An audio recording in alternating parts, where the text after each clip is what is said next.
contagem pra mim? E você frequenta alguma igreja? Frequentou? Frequente. 3, 2, 1. É isso aí, começando mais uma vez o Entrando na Mente podcast. Meu nome é Marco Brito e hoje é um episódio muito especial. Tô com um cara aqui que ele é mestre em ciência da religião, teólogo, pastor da Igreja Batista da Água Branca, também foi professor muito tempo da Faculdade Batista Teológica, escritor de vários livros, uma pessoa muito respeitada, intelectual, importante aqui do Brasil e um dos caras que eu mais ouvi na minha vida e mais aprendi sobre o Evangelho de Jesus, Ed Renekiewicz. Prazer, Marco, estar aqui com você e com todo mundo aí que está com a gente. Uma Prazer é meu, Ed. imensa. Muito obrigado, a sua presença aqui foi muito desejada, viu? Obrigado. E Chegou o dia da gente conversar e eu estar aqui. Muito obrigado. que bom. Pergunta pra Fernanda lá, pra você ver o tanto de e-mail meu que tem lá. Ah, que bom, que bom. Muito legal. Ed, você tá com uma palestra, vou chamar de palestra, um encontro, chamado O Evangelho como Superação da Religião, né? Por que isso? Como é que é isso? O Evangelho não é uma religião? Vou dar spoiler da palestra já, né? Na verdade, a palestra, o título mesmo da palestra, Isso Não É Uma Igreja, né? Sim. Isso não é uma igreja, porque é no cinema, no Shopping Bourbon, aqui em São Paulo, Aham. às segundas-feiras à noite. A gente já fez 4 sessões, vamos ter mais agora em maio. Mas isso não é uma igreja, o subtítulo é o Evangelho como Superação da Religião, e não, o Evangelho não é uma religião. Justamente eu faço uma conceituação da religião a partir das ciências da religião. O que caracteriza uma religião? O cristianismo é uma religião, o Evangelho não. Uhum. E eu converso sobre essa distinção entre o Evangelho e o cristianismo, né? Eu digo que a minha vontade mesmo era chamar o Evangelho como superação do cristianismo, mas não tive coragem. Ah, verdade, verdade. Então, na verdade, é o Evangelho como superação da religião, inclusive o cristianismo como religião. Entendi. E esse é um caminho, começar a entender o Evangelho como algo separado do cristianismo? Eu acho não só um caminho, mas, Marco, eu acho que é imprescindível, é necessário. A gente precisa fazer essa distinção. Vamos pensar de outra maneira. Assim como a gente faz uma distinção entre a dimensão espiritual da igreja como comunidade do Cristo ressurreto e uma instituição religiosa chamada Igreja Batista do bairro X, Igreja Presbiteriana do bairro X, que tem estatuto, CNPJ, tem uma estrutura de governança, tem uma hierarquia. A gente fala, né, da igreja instituição e a igreja comunidade, o organismo e a organização. Assim como a gente faz essa distinção, são duas coisas diferentes. O evangelho e o cristianismo também são duas coisas diferentes. Sim, né? porque o cristianismo ele desdobra na igreja católica, na anglicana e na evangélica, né? Na reformada, na ortodoxa, na luterana. Então, olha, o cristianismo ele é um advento que surge a partir daquele... não sei como é que eu caracterizo, mas vamos tomar como verdadeiro da conversão de Constantino. Né? Constantino, quando ele se converte ali em 313, 315, ele faz com que Roma deixe de perseguir os cristãos. Sim. 380, o Papa Teodósio transforma o cristianismo a religião oficial do Império Romano. A partir daí, o cristianismo se consolida institucionalmente com uma lógica imperialista. Né? É irônico, não é irônico que o império que crucificou Jesus captura o movimento de Jesus e transforma o movimento de Jesus numa instituição imperialista. O imperador é o líder, né, agora, né? Não é irônico? É muito irônico. Né? Então, aí esse cristianismo que vai se consolidar na Igreja Católica Apostólica Romana, ele se ramifica, né? Ele não é só o catolicismo. Por exemplo, no ano 1050, tem um cisma que surge o cristianismo ortodoxo, a Igreja Ortodoxa, que não reconhece o bispo de Roma como Papa. Depois, em 1500, a Reforma Protestante, 1517. E depois da Reforma Protestante, então, abre-se um leque imenso. Ali, você citou a Igreja Anglicana, né, com Henrique VIII, na Inglaterra, etc. Então, abre-se um leque que vai chegar no século XX, no começo do século XX, o movimento pentecostal, a Rua Azusa, sem contar os movimentos avivalistas do século XVI, XVII. Quer dizer, é um leque muito grande. Aí você chega no Brasil hoje, quando a gente fala de cristianismo, né, a gente está falando do quê? Nós estamos falando de que formalidade instituída de representação social, política, histórica do Evangelho. Uhum. Né? Sem contar o fato de que o cristianismo faz surgir também o que nós chamamos de cristandade. A cristandade como uma cultura, a cristandade como uma cosmovisão. Uhum. Né? A cristandade é uma cultura e uma cosmovisão que faz uma estruturação de uma sociedade, de um mundo, inclusive para quem não é cristão. Quem não é cristão também vive debaixo da cultura da cristandade. Pois é. Né? Então é tudo isso aí. E aí você pegar tudo isso e falar que isso aqui é o evangelho, não, pera um pouquinho. Vamos colocar o evangelho aqui e a partir do evangelho a gente vai julgar tudo isso aqui. E é engraçado que esse movimento cristianismo, religião, ele é mais forte, entre aspas, do que o evangelho. Ele é mais conhecido do que o evangelho. Porque algumas falas de Jesus soam como novidade. Até hoje. Até hoje. Tipo, quem foi que falou isso?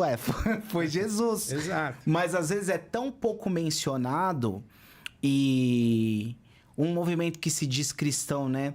Quando a primeira vez que foi falada a palavra cristão, né? É porque eles se pareciam com Cristo, né? Cristão quer dizer pequeno Cristo. Pequeno Cristo. E hoje eu acho muito distante de Cristo, né? Uhum. É mais ou menos assim, ser evangélico não é ser parecido com Jesus. É ser parecido com os outros evangélicos, né? Aí você tocou num ponto muito interessante. Né? Aliás, tem um teólogo norte-americano, Richard Halverson, que foi capelão do Senado norte-americano, inclusive, ele disse o seguinte: no começo, o evangelho era um movimento ao redor do Cristo ressurreto. Aí ele chegou na Grécia, se tornou filosofia. Aí ele chegou em Roma, se tornou uma instituição. Aí ele se espalhou pela Europa e se tornou uma cultura. Depois ele chegou nos Estados Unidos da América do Norte e se tornou business. A gente pergunta, ele chegou no Brasil e se tornou o quê? Né? Qual seria? O que você acha? Eu acho que está muito perto de business, empresa religiosa. Né? E aí você vê o seguinte, o que era um cristão? Aliás, tem essa expressão famosa do Nietzsche, né? Que só existiu um cristão e ele foi crucificado. Então, o que era ser cristão? Era ter uma experiência pessoal com o Cristo ressurreto. E, a partir daí, ter uma experiência de uma jornada espiritual de conformação a Cristo. Você se tornar uma pessoa crística. Né? Só que, hoje, você pode ser um cristão em que você não tem a experiência espiritual. Você pode ser um cristão no sentido de você estar aculturado ao cristianismo. Mas você não nasceu de novo. Você não passou pela metanoia. Pois é. Você pode ser um cristão e defender pautas que Jesus jamais defenderia, mas que o cristianismo defende. Porque o cristianismo é uma institucionalidade que se apropria do evangelho e uma institucionalidade de índole imperialista, vertical, dominadora, colonizadora. Né? Foi em nome do cristianismo e abençoado pela igreja, houve o tráfico negreiro, houve a escravização, houve uma colonização expropriatória da América Latina, né? Em nome do cristianismo e abençoado pelo cristianismo, se fez um apartheid na África do Sul. Em nome de um cristianismo e abençoado pelo cristianismo, se faz um movimento nazista. A igreja alemã foi nazista. Em nome do cristianismo, hoje se defende um nacionalismo cristão. E Jesus olha para tudo isso, eu fico imaginando o que ele pensa, o que ele sente. A impressão que eu tenho é que Jesus, olhando para o movimento chamado cristianismo contemporâneo, especialmente na sua versão norte-americana e na sua versão brasileira, por exemplo, ele olha para isso do mesmo jeito que ele olhou para Jerusalém e chorou sobre Jerusalém. E é engraçado como, hoje em dia, quem propor um resgate ao evangelho será chamado de herege. E o padre Júlio Lancelotti veio aqui. E ele falou uma coisa que ficou muito marcado para mim. Ele disse assim, Marco, para eu dar certo pro evangelho, eu preciso fracassar para o sistema que é contra o evangelho. Tipo, não tem como você ser um cara que fala contra o sistema e, ao mesmo tempo, é bem visto por aquele sistema. Não. Nenhum profeta vai ter o seu braço erguido como herói da cena. Sem dúvida. Tem um rapper que fala isso, chamado Vitor Kivitz. Não é verdade? Então, eu imagino às vezes, Ed, que todo ser humano quer pertencer. Então a gente fica triste de ser mal falado. Mas é impossível não ser se o que você fala é exatamente contra aquele sistema, né? Vamos voltar um pouquinho na sua fala, né? Que o evangelho não funciona e o cristianismo funciona. Eu acho que isso é muito perfeito. Esse não funciona aí entre aspas e funciona entre aspas. Isso. Né? Porque veja, olha, Jesus diz assim, derruba o templo que eu vou fazer outro em 3 dias. Isso é João capítulo 2 e João comenta. Ele estava falando a respeito do seu corpo. Que 3 dias eram esses? Entre a morte e a ressurreição. Jesus ressuscitaria e o corpo estaria pronto. O novo templo de pedras vivas. Né? Que Paulo fala, vocês são casa espiritual para a habitação de Deus em espírito. Estevão é martirizado em Atos capítulo 7 porque ele diz que Deus não habita em templos feitos por mãos humanas. Aí é apedrejado e é martirizado. Então, Jesus fala, derruba o templo, eu vou fazer um outro templo de pedras vivas. Aí a gente vai lá e constrói templo de novo.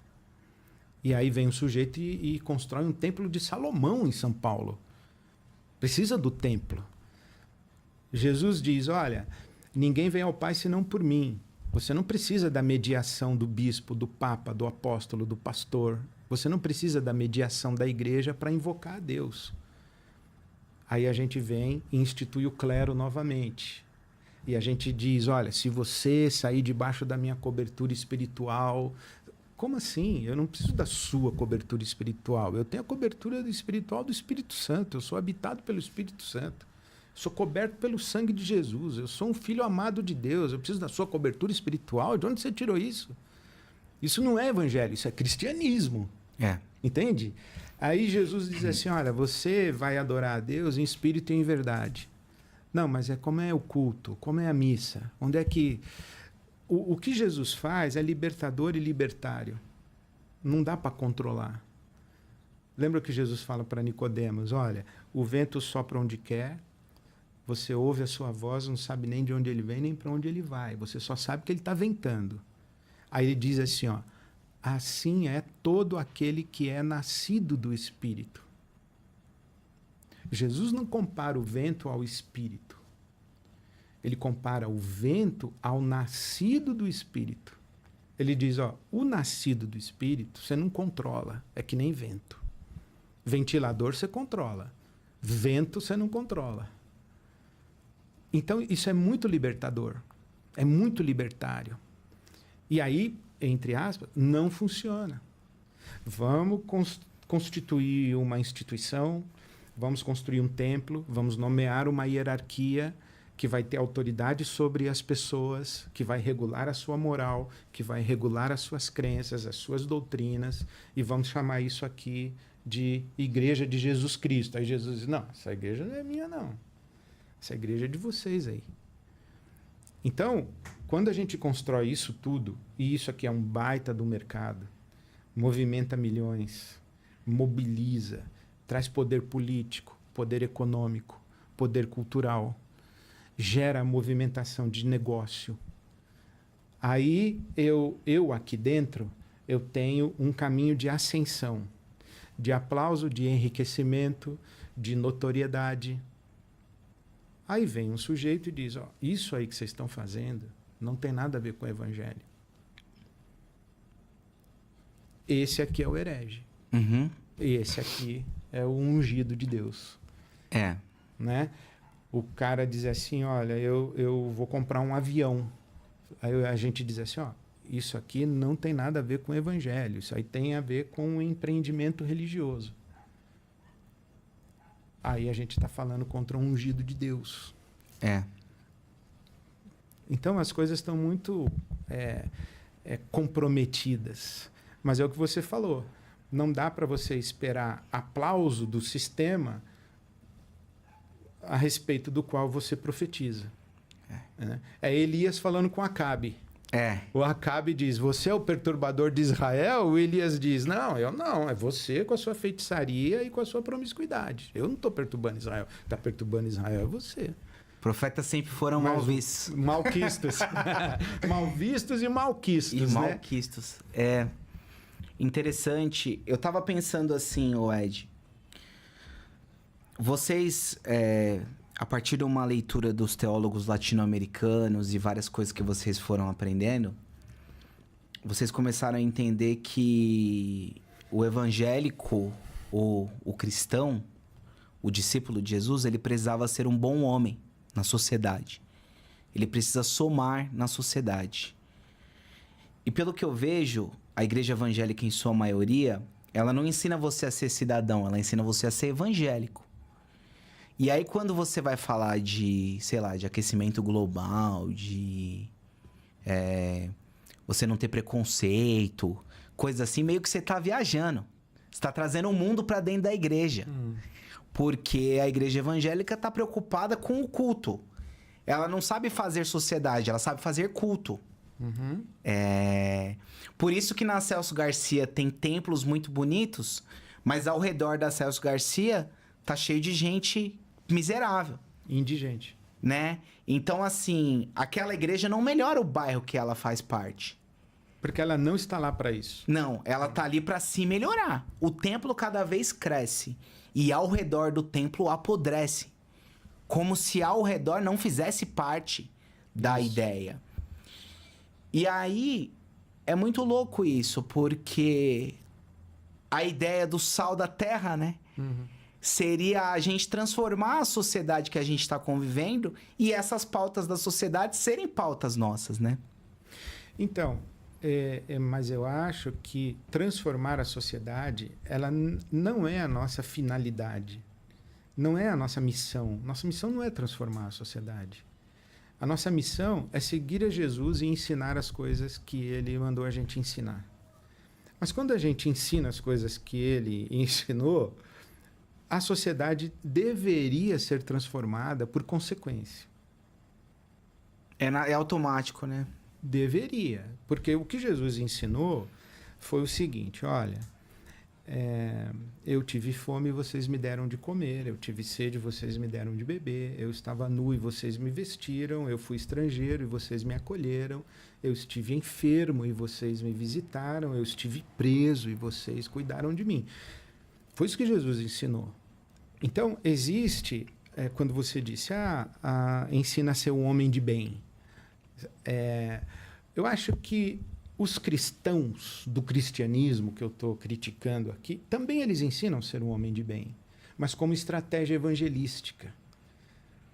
ensina a ser um homem de bem, você tem que ser íntegro, você tem que ser honesto, você tem que ser uma pessoa irrepreensível para dar bom testemunho como argumento do seu proselitismo, para você trazer pessoas para dentro da igreja.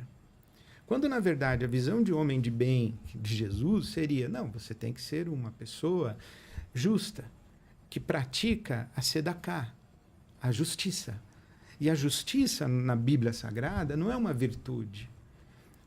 Por exemplo, quando eu dou de comer ao faminto, quando eu abraço a causa do pobre, eu não sou bonzinho fazendo um favor para ele. E muito menos eu estou fazendo uma estratégia evangelística para ele se converter e vir para a minha igreja. Não, eu estou praticando a justiça do reino de Deus. Não foi isso que Jesus falou? Se vocês buscarem em primeiro lugar o reino de Deus e a sua justiça, vocês não vão precisar se preocupar com o que tem para comer, beber e vestir. Porque quando você encontrar uma pessoa sem roupa, você vai dizer, ali está Jesus nu, eu vou vestir essa pessoa. Ali está Jesus com fome, eu vou alimentar essa pessoa. Ali está Jesus com sede. Se vocês buscarem o reino de Deus e a sua justiça. Mas a gente não busca o reino de Deus e a justiça do reino de Deus para servir as pessoas. A gente busca uma ação proselitista para aumentar a nossa igreja. E como essa pessoa que está indigente na calçada não vai dar dízimo, não vai dar oferta, não vai participar da corrente da fé, não me interessa. Não me interessa. Então, o conceito de ser uma pessoa boa, dentro da lógica religiosa proselitista, é um. E o conceito de ser uma pessoa justa do reino de Deus é outro. Qual a diferença? Um quer servir, o outro quer usar. O outro quer usar e quer ser servido, né? Pela multidão. Quer controlar. Fique debaixo da minha bênção. Venha para essa comunidade, porque Deus está fazendo uma coisa aqui. Não, Deus não tem que estar fazendo uma coisa aqui. Deus tem que nos usar para fazer uma coisa aqui. Mas são lógicas completamente diferentes, né? A lógica religiosa e a lógica do evangelho. Como que você vê essa divisão? Porque aquilo que a gente estava falando, né? Dentro do ser evangélico, você tem várias divisões e hoje em dia é muito, assim, diverso, né? Porque o cara pode ser evangélico da igreja do Edir Macedo, que pensa como o Edir Macedo, e pode ser evangélico que ouve o Caio Fábio, que é o antagonista do Edir Macedo. E aquele nome meio que abarca os dois, né? Eu sei que antigamente, quando você falava que você é evangélico, as pessoas ainda tinham alguma coisa na cabeça de imaginar mais ou menos. Hoje eu não sei se elas conseguem imaginar do que você está falando.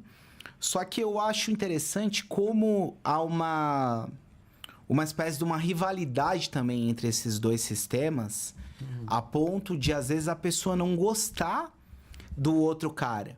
Porque, pra mim, tudo bem o cara ser da Universal. Não tenho nada contra ele. Tipo assim, eu consigo ser amigo de um cara da Universal. Mas tem gente que não quer nem ser amigo de alguém que pensa diferente dele, o evangelho. E aí virou a coisa tipo dos rabinos que tinha, né? Tem os caras da ordem do Ed René, da ordem do Edir Macedo, da ordem do Silas Malafaia. E aí virou uma loucura, assim, porque tem pessoas que até brigam, assim, uma coisa meio política, sabe? Igual tem Bolsonaro e Lula. Tem gente que briga por causa de visões diferentes do evangelho. Como que você vê essa divisão, assim? Bom, primeiro eu vejo como natural. Eu acho muito natural, porque nós, seres humanos, nós temos background diferente, educação diferente, origem familiar diferente, cultura diferente, a gente tem personalidade diferente, a gente tem experiência de vida diferente, a gente é diferente. Não tem como, nesse horizonte de tanta diversidade e de tanta singularidade da identidade de cada pessoa, todo mundo enxergar a mesma coisa, concordar com a mesma coisa e, enfim. Então eu vejo como natural. Isso que acontece dentro do nosso movimento evangélico acontece também dentro do catolicismo. Fala assim, eu sou católico. Mas você é católico o quê? Católico tipo Arautos do Evangelho, TFP, Opus Dei? Ou você é católico do tipo Teologia da Libertação? Você é católico tipo Papa Francisco ou tipo Papa Bento XVI? Sabe? Você é católico do tipo Frei Gilson ou você é católico do tipo Frei Beto? Então tem essa diversidade. Eu acho que é natural. No começo do meu ministério pastoral, Marco, eu pensava... Eu acho que eu passei por várias fases da minha peregrinação religiosa, pastoral, espiritual. No começo, por ter sido criado numa tradição protestante reformada, eu entendia que o evangelho tinha a ver com a verdade. Né? Eu tenho a verdade, a minha doutrina é a mais correta, a minha doutrina é a mais pura, essa aqui é a melhor interpretação da Bíblia, esse meu catecismo, a minha confissão de fé. Eu achava que o evangelho era isso. Então eu criticava o pentecostal, que não sabia fazer hermenêutica do livro de Atos dos Apóstolos, e inventava esse negócio de dom de língua para cá, segunda bênção. Não, esses caras não têm boa teologia. Eu criticava os católicos, porque eu achava que o evangelho tinha a ver com a verdade. Aí depois eu me encantei com o movimento pentecostal. Eu falei, não é com a verdade, é com o poder. É o poder do Espírito Santo. O que divide as pessoas não é as que creem correto e as que não creem correto. É quem tem o poder e quem não tem. Quem tem unção e quem não tem unção.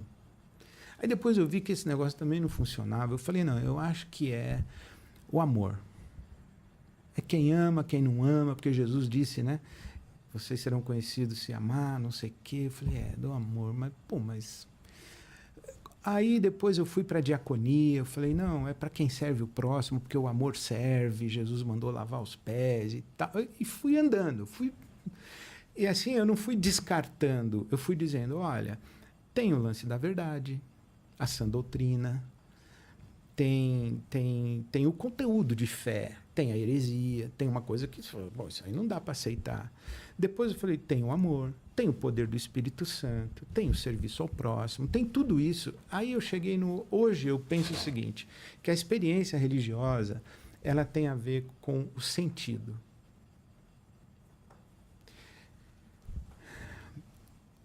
A Igreja Universal faz sentido para muita gente. A Igreja Católica faz sentido para muita gente. O Espiritismo kardecista faz sentido para muita gente. O islamismo faz sentido para muita gente. A Igreja Pentecostal e a Igreja Reformada, sabe? Faz sentido. E a gente tem que respeitar essa experiência de sentido das pessoas. E dizer o seguinte, olha, essa experiência aqui da Universal, para mim, não faz sentido. Então, eu tenho essa compreensão, essa vivência, essa pastoralidade, essa teologia.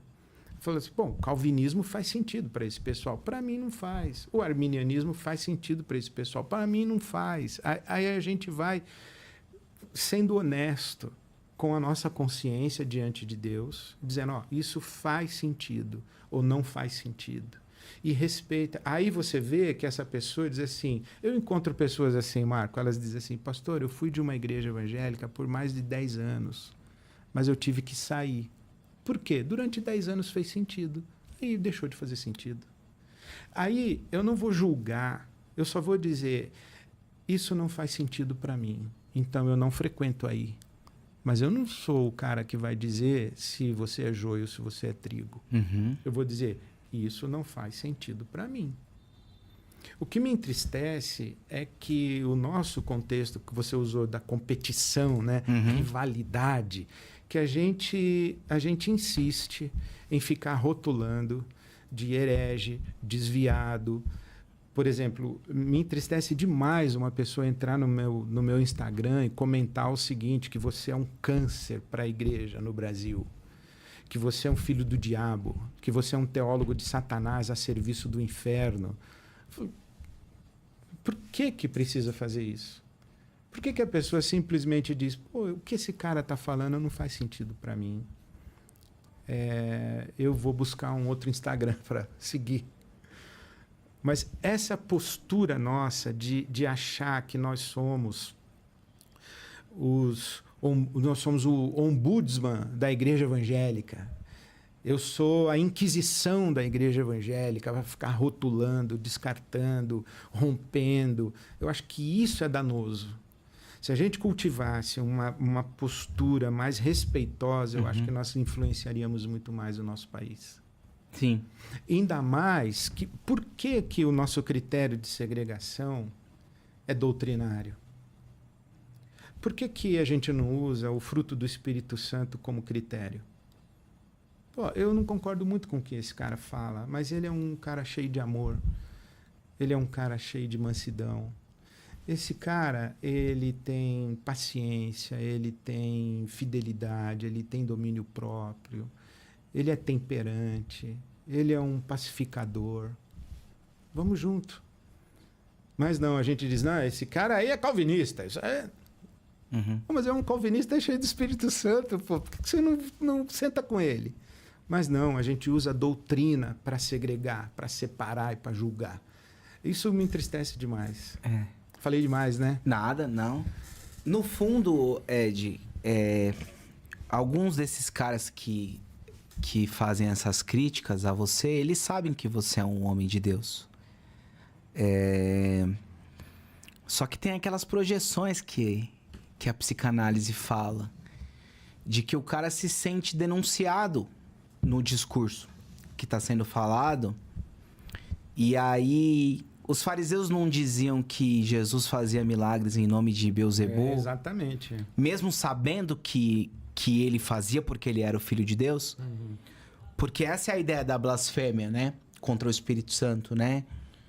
Assim, não é você falar uma coisa porque você acha aquilo, mas é meio que você afirmar uma coisa sabendo que é outra, né? Ou atribuir a Beelzebul uma obra do Espírito Santo. Sabendo que é do Espírito Santo, né? Consciente, né? Consciente disso. E assim, como você é um pastor que tem muita relevância, que a tua mensagem foi muito longe, que tem uma igreja que é uma igreja que chama muita atenção, é um cara que é solicitada a tua opinião para comentar sobre diversos assuntos dentro e fora da igreja, que grava café filosófico, que pessoas da sociedade querem saber o que o Ed René pensa, eu imagino que isso causa um incômodo por si só em alguns, né? Inclusive, é até uma coisa que eu queria te perguntar, porque parece que todo mundo tá de olho no sermão do Ed René. O que é que o Ed vai pregar domingo? Eu tenho até uma sensação de que por um tempo você pautou algumas discussões. De tipo assim, o Ed tá falando de uma coisa e essa pauta começa a entrar. Você tinha a consciência disso? Porque parece que os caras ficavam decupando o teu sermão ali pra tentar ver se tinha alguma coisa e depois falar. Você tinha essa noção, assim? Não tinha. Graças a Deus eu não tinha. Porque toda vez que eu subi no púlpito da IBAB, por exemplo, eu fui falar para a IBAB. Eu fui falar para aquela comunidade. Eu aprendi isso, né? Por isso, por exemplo, muitas pessoas falam, você não vai fazer uma IBAB em Salvador, uma IBAB em Porto Alegre, uma IBAB em Curitiba? Eu falei, não dá para fazer uma IBAB em Curitiba porque eu não tô lá. Porque o meu irmão fulano, Beltrano, Ciclano, o pastor tal que está aqui na minha equipe, junto comigo, nós estamos fazendo isso aqui junto. Então, se você acha que o que nós estamos fazendo é legal, se inspira aqui e faz aí do seu jeito. Porque para acontecer o que está acontecendo aqui, é porque eu estou aqui. Então eu nunca quis reproduzir um fenômeno aqui. Por exemplo, em Atos capítulo 20, o apóstolo Paulo se despede da igreja de Éfeso e ele diz o seguinte: pastoreiem o rebanho de Deus sobre o qual ele vos constituiu bispos. Aí eu pensei, bom, Se pá, Deus me constituiu bispo, pastor dessa comunidade aqui em São Paulo. Ele não me constituiu bispo da igreja brasileira. Ele não me constituiu bispo dos batistas do Brasil. Não, eu sou pastor de uma comunidade local. Então, toda vez que eu subi no púlpito da IBAB, eu subi para falar para aquelas pessoas, para a minha comunidade, onde eu estou ali. Que quando eu desço do púlpito, uma pessoa me para e diz: pastor, não entendi bem aquilo que você falou. Pastor, e não sei o quê. E aquele versículo e tal. Eu estou num movimento comunitário. Eu estou sentindo que perguntas o meu rebanho está fazendo. Uhum. Que perguntas a minha... Que aflições, que sofrimentos, que angústias. Eu estou falando para essa comunidade. Só que aquilo que eu falo para essa comunidade, uma pessoa lá em Curitiba, outra lá no Piauí, outra lá no Japão, diz assim: isso que ele está falando ali faz sentido aqui também. Mas eu nunca falei lá para o Japão. Eu nunca falei lá para o Piauí. Eu falei para cá. E eu me surpreendo muito que isso que eu falo aqui se espalha. Ao mesmo tempo, eu tenho um pecado do orgulho, uma vaidade, que quando eu gravei a série Talmidim, e depois foi publicado o livro, foi em 2011. O primeiro vídeo que você subiu no YouTube foi que ano? 2011. 2011. Porque você é um dos caras mais antigos, assim, do YouTube. O livro foi publicado em 2014, mas o Talmidim foi em 2011. Com o Hugo Pessoa. Isso, foi com o Hugo. Uma produção bonita, um negócio diferente. Em 2011 foi com o Hugo. Chamou a atenção, né? O Hugo e a Giovanna Borg, que fizeram junto comigo. Aí, em 2014, quando o livro foi lançado, eu fui para o Rio de Janeiro lançar o livro lá, com a editora. E veio uma senhora na fila e disse assim para mim: é um prazer conhecer o senhor pessoalmente, porque eu comecei a ouvir os seus vídeos na internet e eu não sabia se o senhor era padre, pastor, filósofo, se o senhor era espírita, eu não sabia o que o senhor era. Depois que eu descobri que o senhor era pastor evangélico. E eu tomei isso como um dos maiores elogios que eu recebi. Porque eu falei: olha, essa mulher, ela se encantou com o evangelho, com Jesus. Ela não sabia quem eu era. E quando a gente fala do evangelho e fala de Jesus, eu acho que isso tem um caráter de transbordar fronteiras. Então, o que eu faço? Eu tento pregar o evangelho do jeito que eu compreendo e que faz sentido para mim, para uma comunidade. Mas se é mesmo o evangelho, eu acredito que transborda. Mas o que transborda não é a ideia do Ed. É o evangelho. Eu espero que seja assim. Então, eu não tive consciência e nunca pretendi falar para fora da minha comunidade, embora eu soubesse que eu falava. Porque as pessoas falavam para mim que me ouviam. Como você acabou de dizer, eu fiquei muito feliz. E, assim, a tua compreensão teológica, ela sempre vai mudando conforme você vai vivenciando coisas? Ou ela já faz bastante tempo que está caminhando com você? Porque tem alguns textos, vou dar um exemplo bobo, mas só para ilustrar a conversa para quem está ouvindo. Por exemplo, Davi fala assim que ele nunca viu um justo mendigar o pão. Aí você fala assim: caramba, não é possível que não tem nenhum justo que todo mundo que mendiga o pão então é injusto? Tipo assim, dá uma... Se você for parar pra pensar isso, você fala: caramba, será que ele tá falando isso mesmo? Porque antigamente eu ouvia falar isso, mas fala: pô, então eu vou achar que o cara que tá mendigando na rua, ele é injusto. Não, deve ter justo que mendiga o pão, sim. Aí você fica meio confuso. Como é que a sua interpretação foi mudando e também conforme o que você foi vendo na sociedade? Não sei se faz sentido minha pergunta. Faz total sentido. Olha, Marco, eu comecei a pregar com 16, 17 anos de idade. Hoje eu tô com 62. Então, é óbvio que eu não ensino hoje, com 62, o que eu pregava com 17. Quando eu comecei meu ministério pastoral, eu tinha 21 anos de idade. Depois de 40 anos estudando a Bíblia, lendo, vivendo, orando, caindo, tropeçando, quebrando a cara, aprendendo, é claro que a compreensão vai se expandindo, se aprofundando e que a gente vai fazendo a sintonia fina do Evangelho. Então, sim. Tem um pouco a ver com o que você experiencia também? Total. Né? Tem, então, uma história que... E eu acredito que daqui a 5 anos, ou quem sabe daqui a 1 ano, eu vou estar acreditando em coisas, compreendendo coisas que eu não compreendo hoje. Porque eu já vi isso acontecer na minha vida. As minhas compreensões a respeito da sexualidade, a respeito do racismo, a respeito da relação do masculino e feminino, do machismo, da misoginia, a minha compreensão a respeito da desigualdade social, da pobreza, essas coisas eu fui entendendo melhor à medida em que o tempo foi passando. Mas, por exemplo, o meu primeiro livro foi Quebrando Paradigmas, publicado em 94, 95. Não sabia. E naquele livro eu disse que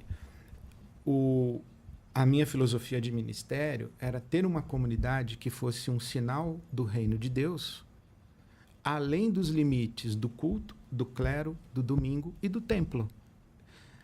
Essa declaração minha tem 30 anos. Isso é que eu ia falar, e eu já tive que fazer ela muitas vezes. Tem 30 anos. Ela continua sendo válida. Então, quando eu olho hoje, olha o começo da nossa conversa. Né? Vocês construíram um negócio aqui chamado cristianismo, que tem templo, tem clero, tem culto e tem dia sagrado. E o evangelho é além disso. Eu disse isso quando? Hoje. Mas eu disse também 30 anos atrás. Legal. Então tem muita coisa que mudou, mas tem muita coisa que não mudou na minha compreensão do evangelho. Interessante. E o Ed pensador, ele é o seu foco agora? Até por isso, por exemplo, a criação dessa palestra, a questão de ter um outro pastor ajudando como pastor presidente na IBAB. Você está querendo deixar florescer o Ed intelectual? Sim e não. Porque eu conto essa história da seguinte maneira. Eu cheguei na IBAB em 1989. E eu faço um paralelo, guardadas todas as proporções do respeito, que eu me tornei sócio de uma padaria de bairro. E eu era o sócio padeiro. Eu gostava de fazer pão. Eu me tornei sócio. Mas, ao mesmo tempo, eu era o sócio que cuidava da padaria. Eu não só fazia o pão, mas eu cuidava da padaria. Eu era o sócio administrador. Entre os sócios, eu era o sócio administrador. Só que aquela padaria começou a ter gente querendo comer aquele pão que eu fazia. Aí ela teve que mudar de sede. Ela cresceu. Aí, além do pão, montamos lá uma sorveteria, montamos um self-service no andar de cima. Aí se tornou uma baita padaria, que é a IBAB hoje. Mas eu sempre fui um padeiro, eu sempre quis fazer pão. Mas eu tinha que cuidar do chapeiro que não veio, do valet que não sei o que lá, eu tinha que cuidar, sabe? Eu tinha que cuidar da padaria toda e fazer pão também. Até que depois de 36 anos em que eu era sócio da padaria, administrador, presidente, eu falei, sabe o quê? Eu quero dedicar a minha vida a fazer pão. Eu sou padeiro. Então, eu digo assim, que a essência da minha vocação, como eu a compreendo, é abrir a Bíblia e abrir a boca. Então, eu quero fazer pão. Inclusive, fazer um pão para a padaria chamada IBAB. Porque eu estou lá no púlpito todo domingo. Né? Então, hoje, eu digo, eu não sou mais o sócio administrador dessa padaria. Eu sou um dos padeiros dessa padaria, que faz uma fornada, domingo às 11h, que faz outra fornada, não sei o quê. Só que eu também faço um pão que eu coloco à disposição na minha plataforma de assinantes, Erque Mais. Eu coloco um pão à disposição numa palestra num cinema. Eu coloco um pão à disposição num retiro espiritual promovido pela Galileia e não pela IBAB. É isso que eu faço. Então, eu digo, eu acho que hoje, depois desses anos todos, vivendo o dia a dia de uma comunidade e presidindo uma comunidade religiosa, uma igreja batista, eu digo, chegou um momento da minha vida em que eu quero me dedicar ao que eu considero o essencial da minha vocação, que é ensinar o Evangelho, traduzir o Evangelho como eu o compreendo para a minha geração, para a minha sociedade, para o meu tempo, e não necessariamente apenas ocupado com uma comunidade, sabe? Então, eu quero abrir novos diálogos, eu quero encontrar com outras pessoas. Eu estou muito mobilizado, Marco, com a quantidade de desigrejados, de pessoas que diariamente falam comigo, o que é que eu faço, pastor, o que é que eu faço, o que é que eu faço, né? Então, por exemplo, posso fazer uma propaganda? Claro. A palestra, né? Isso não é uma igreja. São Paulo, já fizemos 4 sessões lotadas. Nós vamos fazer de novo agora, dia 4 de maio e 18 de maio, no Shopping Bourbon, em São Paulo. Boa. Mas 9 de maio, nós vamos para o Rio de Janeiro. Legal. Lotou a primeira sessão, já abrimos a segunda sessão. Dia 30, nós vamos para Brasília. Lotou a primeira sessão, já abrimos a segunda sessão. Dia 23 de maio, nós vamos para Curitiba. Ainda estamos na primeira sessão em Curitiba. Por quê? Falei, olha, tem tanta gente que me segue no Instagram, me ouve, me manda mensagem, me manda e-mail, me encontra no aeroporto, me encontra no shopping, me encontra na rua e tira foto, não sei o quê. E eu já não falo mais assim, de que igreja você é? Eu falo, você tem alguma experiência religiosa? Não, sou ateu, sou agnóstico, sou de terreiro, sou espírita, sou católico, sou desigrejado. E as pessoas dizem assim, eu sou o seu rebanho marginal. Eu sou sua ovelha e você não sabe. Aí eu falei, sabe o quê? Eu vou criar um espaço, um ambiente onde eu possa encontrar presencialmente essas pessoas. Então, a gente está fazendo essa turnê, vamos depois para Recife, Belo Horizonte, Salvador. Nós vamos encontrar essas pessoas. Que legal. Que enquanto eu fui o pastor presidente da IBAB, eu me dediquei à comunidade. E na plataforma você encontra virtualmente. Na plataforma de assinantes, erquemais.com, se você quiser assinar, eu encontro muita gente. Eu faço, por exemplo, uma live quinzenal. Ontem teve live, quarta-feira quinzenal, em que eu converso com as pessoas. Elas entram ao vivo na live, a gente conversa 5, 10 minutos e segue. Por quê? Porque são... E olha, as pessoas que entram na minha live, elas dizem assim, eu não tenho igreja, eu não frequento igreja, eu te sigo, eu te acompanho, eu te ouço, mas eu não tenho igreja. E eu fico dizendo, procura uma igreja, vai para uma igreja, monta um grupo na sua casa, não fique sozinho, entendeu? Então, eu acho que, respondendo a sua pergunta, eu dediquei muito, 2/3 da minha vida, eu dediquei a ser o pastor presidente de uma igreja batista. E 36 desses anos eu dediquei à Igreja Batista de Água Branca. Hoje eu continuo aqui servindo. Hoje a IBAB tem um outro pastor, tem um pastor presidente, que é o pastor Kenner Terra. Eu sou um dos pastores que faz uma fornada lá de vez em quando. E faço pão. O que eu quero fazer pão hoje. Legal. Fazer pão. Você tem um curso de pregação que está dentro lá, né? A arte da pregação está dentro da plataforma de assinantes. Aliás, quem assina a plataforma tem todos os cursos lá. Tudo que eu já fiz está lá. Arte da pregação, crises de fé, metanoia, Pai Nosso, trabalho é sagrado. Tem que legal. Bastante lá. Aí, pessoal. E isso é uma coisa de 2, 3 anos para cá que eu comecei a produzir dessa maneira para a plataforma. Né?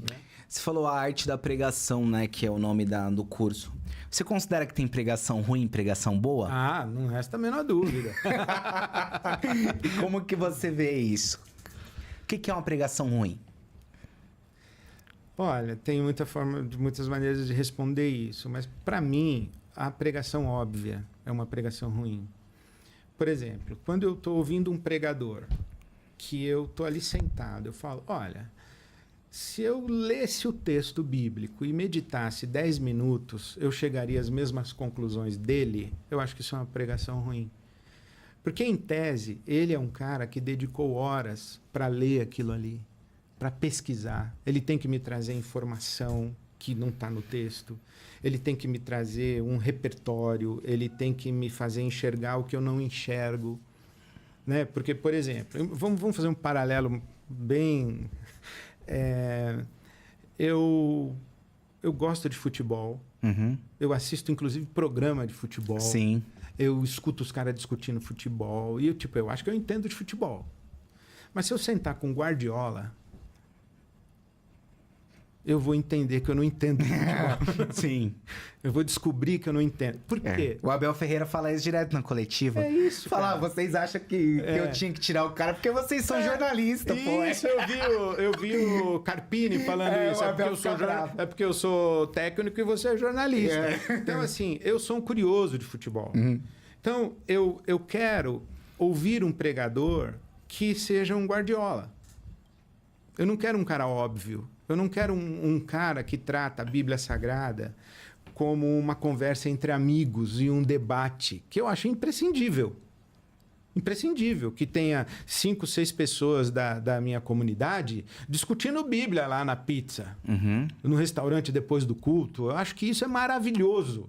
Só que eu não posso me limitar a ser mais um na mesa. Fala assim, cara, eu estou há 40 anos estudando esse negócio. Eu li o que você não leu, eu pesquisei o que você não pesquisou. E olha, quando o princípio da reforma protestante, né, o livre exame das escrituras, a reforma protestante não fala de livre interpretação das escrituras, fala de livre exame. Aquilo que era a Bíblia Sagrada na mão do clero, a reforma protestante diz, não, tem que estar disponível para todo mundo. E a biblioteca tem que ser aberta para todo mundo que quiser entrar lá e estudar e pesquisar. Então tem o Guardiola que entra na biblioteca e tem os caras que ficam aqui na praça discutindo futebol. O pregador é o cara que entra na biblioteca. A outra coisa que eu acho que o pregador ruim é aquele que está preocupado consigo, com o seu projeto, com a sua realidade. Ele não está preocupado em responder a pergunta do seu ouvinte. Ele não sente o pulso da sua comunidade. Ele não sente a dor da sua comunidade. Ele não sofre com a sua comunidade. Então, ele fala dele para ele mesmo. Sabe que no começo do meu ministério, eu tinha um trabalho que eu escrevi para a Faculdade Batista quando eu era seminarista, que era uma interpretação do livro de Cantares de Salomão. Uma discussão lá, hermenêutica, eu achei maravilhosa. Aí eu cheguei para a Silvia, minha esposa, eu falei, domingo eu vou pregar Cantares de Salomão. Ela falou, o que você vai falar? Eu falei, eu vou falar isso aqui, assim, assim, assim, assim, assim. Aí ela falou, ninguém está interessado nisso aí, não. Você acha que o pessoal está querendo ouvir isso aí? A discussão hermenêutica de fundo do livro de Cantares de Salomão? Eu falei, você tem razão. O pregador óbvio, ele é aquele óbvio para si. O pregador sensível, ele chora em Jerusalém, ele sente Jerusalém. O pregador, ele anda pelas ruas de Atenas antes de abrir a boca para pregar para os atenienses. Todo sermão que você faz, ele tem uma pergunta? Ele responde uma pergunta? Geralmente. Que legal. Geralmente. Porque você... Inclusive, eu digo, Marco, que tem a pergunta e a pergunta por trás da pergunta. Não é só uma pergunta. Como seria a pergunta por trás da pergunta? Tipo assim...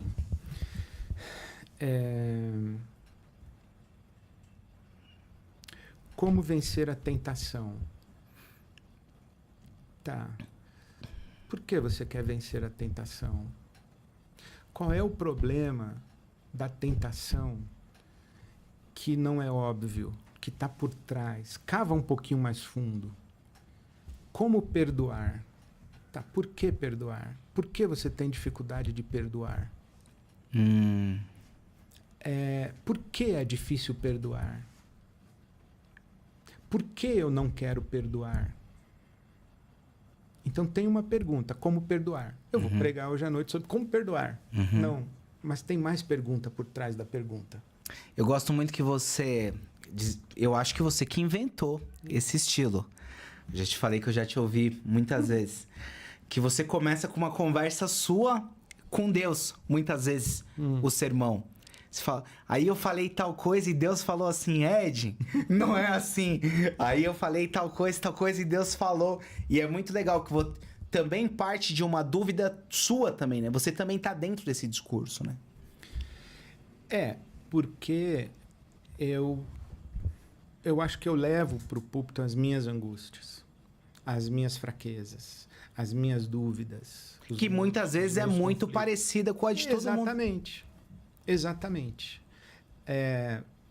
Eu fico pensando, qual o dilema desse irmão aí que está desempregado? Qual o dilema dessa mulher que tem um pai hospitalizado? Qual o dilema, sabe, desse casal? Qual o dilema desse jovem? Qual o dilema?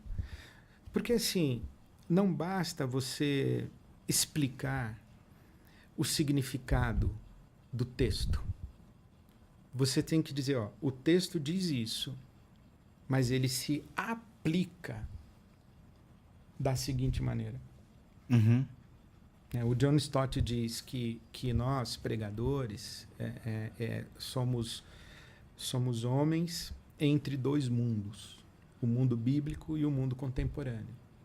E você tem que jogar uma flecha do mundo bíblico para cair no mundo contemporâneo. Tem pregador que joga a flecha do mundo bíblico e cai no mundo bíblico. Ele explicou direitinho que no grego quer dizer não sei o que lá, tá aí daí. Traz para cá. Né? E tem pregador que joga do mundo contemporâneo para o mundo contemporâneo. Ele cita filósofo, ele cita psicólogo, ele cita Freud, ele cita a revista da semana, a reportagem não sei o quê, a ideologia. E cadê o evangelho? Cadê o que vem do mundo bíblico, da sabedoria milenar e da revelação de Deus para a humanidade? Eu tenho uma figura, nas minhas aulas de homilética, eu usava muito a ponte aérea do basquete, né? Que o cara joga a bola na beirinha da cesta para o outro vir enterrar, né? Eu digo assim, o pregador, ele joga a bola na beirinha da cesta do coração humano para o Espírito Santo enterrar. Aí o pregador joga. Na hora que o Espírito Santo sobe para enterrar, é Freud. Aí o Espírito, não, Freud não. Aí não enterra. Aí ele sobe de novo, é um filósofo. Aí sobe de novo. E aí o Espírito Santo fala, cara, manda um evangelho aí para eu enterrar na cabeça desse cara, no coração dele. Você só manda suas ideias, as suas opiniões, os seus preconceitos, os seus clichês. Você não manda o evangelho. E isso é um pregador ruim. Interessante. A matéria que você ensinava no seminário era de pregação? Homilética e pregação expositiva temática, as duas eu ensinava. Por quase 20 anos. 20 anos sendo professor? Muitos dos pastores hoje tiveram aula com você. Tiveram. Tiveram. Graças a Deus. Eu espero que tenha sido útil para eles. Espero mesmo. Caramba, que legal. E você quis parar de dar aula? Ou por causa de tempo, assim? As duas coisas, né? Eu lembro exatamente o dia em que eu falei, eu acho que eu não vou mais dar aula. Na homilética acontecia o seguinte, o primeiro semestre era teórico e o segundo semestre era prático. Então, aqui a gente ensinava, né, como fazer um sermão, como comunicar um sermão, e aqui o aluno pregava e os professores, no meu caso eu avaliava e dava um feedback. E eram 2 horários. Então eu tinha 3 pregadores no primeiro horário e 3 pregadores no segundo horário. Eu cheguei um dia para dar aula, no primeiro horário eu falei, fulano, professor, ele está na biblioteca preparando o sermão dele. Então, o segundo pregador está na biblioteca preparando o sermão dele. Terceiro pregador está na biblioteca preparando o sermão dele. Eu falei, os três? Ele falou, os três. Eu falei, tá, os do segundo horário, então, vão para o primeiro. Estão na biblioteca preparando o sermão deles. Aí eu falei, por favor, faz um favor aí para mim, vai na biblioteca e chama todo mundo para vir aqui para a gente conversar. Aí eles vieram. Aí eu falei, vocês foram preparar o sermão agora? Falei, professor, é que a gente trabalha, sai de casa às 5h30, 6 da manhã, trabalha o dia todo, chega aqui na faculdade, aí a gente tem aula até 15 para as 11 e depois a gente vai para casa, chega em casa 00:30, não sei o quê. Não dá tempo. Aí eu falei, bom, cara, esse sistema, essa estrutura não está funcionando para eles e não está funcionando para mim. Aí eu falei, acho que está na hora de eu parar e tentar contribuir de uma outra maneira. Porque eu fiquei constrangido por eles, solidário, e tipo, eu não posso cobrar de você dentro dessa estrutura de ensino e de formação teológica. Uhum. Como que você vê a formação teológica hoje em dia? Você acha que ela é necessária? Por exemplo, tem muita coisa ali que não faz sentido, ou faz sentido, assim, até a grade curricular, com o entendimento que você tem hoje, como que você vê? Olha, já tem uns 20 anos que eu não estou dentro da formação teológica no Brasil, mas eu convivo com pastores e convivo com seminaristas. Eu vou dar uma opinião que eu sei que é controversa. Eu acho que o seminário, ele é o lugar da formação técnica. Não é da formação humana, não é da formação espiritual. Uhum. Não, é técnico. Total. Sabe, porque você está fazendo um curso técnico. Uhum. Eu aprendi isso, eu tive esse insight quando eu ouvi uma vez, eu estava num encontro dos pastores batistas e cada um tinha que levantar e se apresentar e dizer onde estudou. E cada um levantava, eu sou o pastor fulano de tal, estudei no seminário tal, me formei no seminário tal, formei no seminário tal.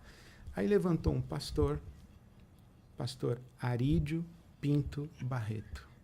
Ele se levantou e falou, eu sou Arídio Pinto Barreto, me formei na minha casa e passei no seminário para pegar o diploma.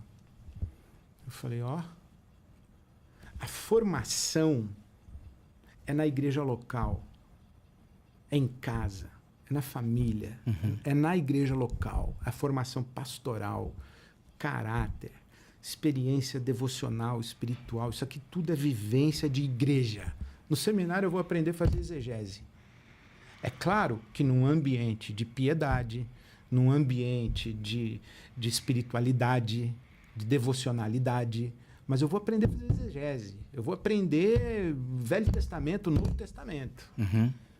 Então, eu não sei se a formação teológica hoje ela é suficiente. O seminário tem uma... muito longe disso. O seminário tem uma espécie de catequização num sentido ruim? De fazer assim o cara se virar mais ou menos igual a todos os outros pastores? Eu posso te dar o testemunho da minha época. Eu era professor da Faculdade Teológica Batista de São Paulo. O diretor era o Dr. Werner Kachel. Então, a faculdade foi criticada na época do Dr. Werner Kachel, hoje já mora no céu. Mas ele era um homem, ele foi o coordenador da comissão de tradução da Bíblia na linguagem de hoje. Era um erudito, um biblista, um linguista. Falava grego, hebraico, enfim. E a faculdade, na minha época, isso eu estou falando da década de começo dos anos 90, era criticada por formar pensadores teológicos. Então, a Junta de Educação Teológica dos Batistas daquela época demitiu o Dr. Werner Kachel e ele deixou de ser o diretor da faculdade e nomeou um outro diretor. Esse outro diretor que chegou, reuniu o corpo docente, eu estava lá, sentado, e ele disse: eu vim aqui não para formar pensadores teológicos, mas para produzir quadros para a minha denominação. Aí eu falei: um programa de adestramento. Aí você pergunta, por que eu deixei de dar aula? Se aqui o ambiente acadêmico não é o lugar para você estressar o debate teológico, é um lugar para você catequizar, adestrar, isso aqui não é formação teológica. Pois é, porque eu já percebi isso, dependendo, tenho colegas também de seminário e conheço vários pastores, e tem uns caras que os caras têm até a mesma cara. Você fala, meu Deus do céu, velho.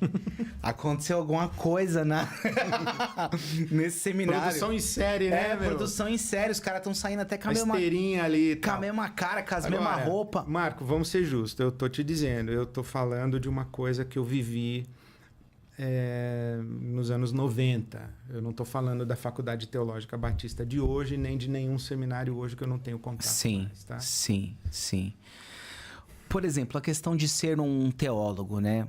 O Sproul tem aquela teologia sistemática que ele fala que somos todos teólogos, né?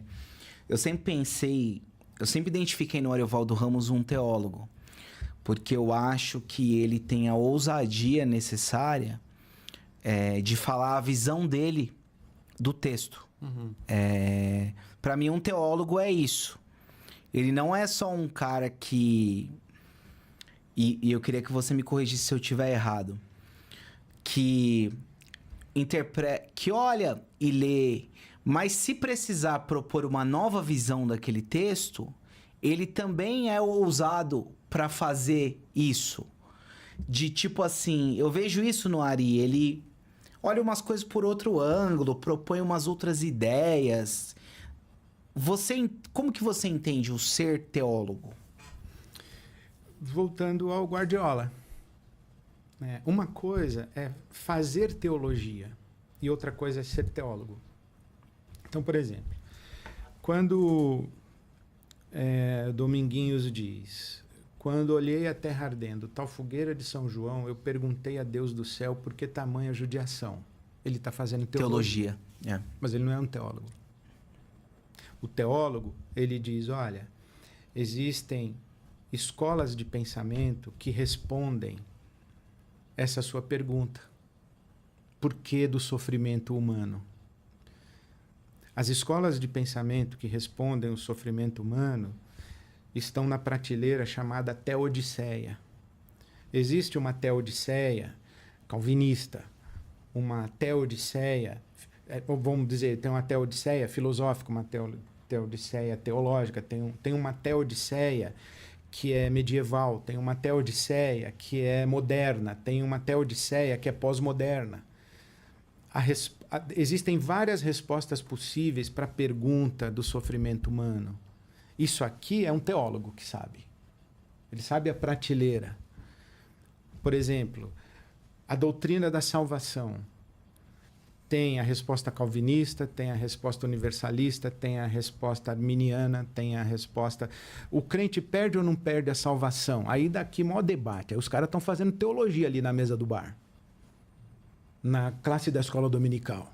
Aí tem um teólogo que diz assim, não, isso que você está falando aí, João Calvino falou. Isso que você está falando aí, Jacobus Arminius falou. Isso aqui é um teólogo. E quando ele diz assim, nem isso, nem aquilo... E ele propõe uma ideia, ele pode fazer isso? Pode. Agora, eu acho que é complicado quando ele propõe uma ideia que em 2000 anos de igreja ninguém propôs. Entendi. Eu acho muito complicado. Né? Então, eu vou te contar duas histórias. A primeira foi meu professor de teologia, Richard Sturz. Ele chegava na aula e dizia assim, hoje é calvinismo. Aí ele dava aula sobre calvinismo, você fala, pô, sou calvinista, bicho. Aí ele dizia, bom, o problema do calvinismo é esse.